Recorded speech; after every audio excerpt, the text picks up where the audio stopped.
LIC music purchase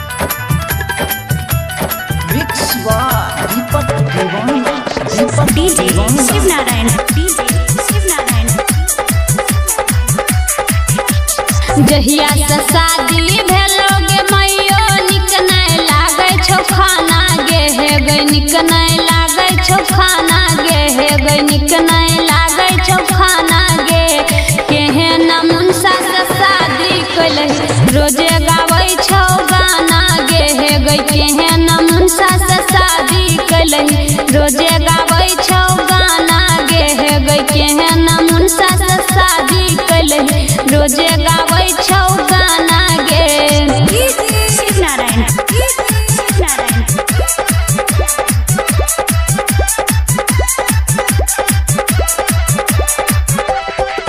हे गे दारू पी के सुतल रहै छो गे मैयो दारू पी के सुतल रहै छो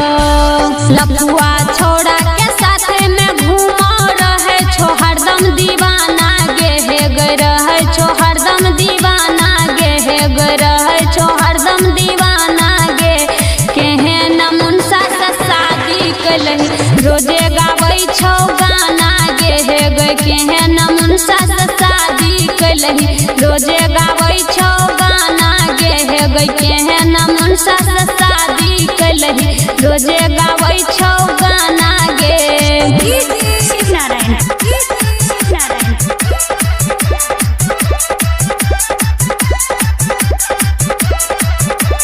हे गे ठारा पी के सुतल रहै छो गे मैयो दारू पी के सुतल रहै छो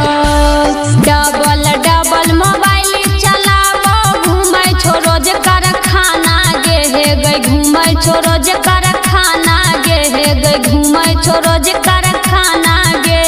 केकरो कोनो बात नहीं मानै करै छो सबके माना गे हे गे केहन मुनसा से शादी कैलही रोजे गाबै छो गाना गे हे गे केहन मुनसा से शादी कैलही रोजे गाबै छो गाना गे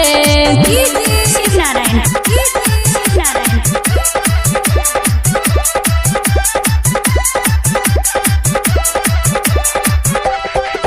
हे गे महुआ पी के सुतल रहै छो गे मैयो सिगरेट पी के सुतल रहै छो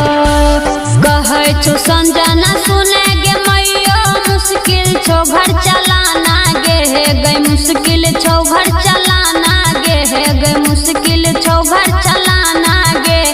राजू रंजन से कह के गे मैयो करी है ओकर जुर्माना गे हे गे राजू रंजन से गे कह के गे मैयो करी है ओकर जुर्माना गे हे गे केहन मुनसा से शादी कैलही रोजे गावे छो गाना गे LIC music recording studio Triveniganj Supaul.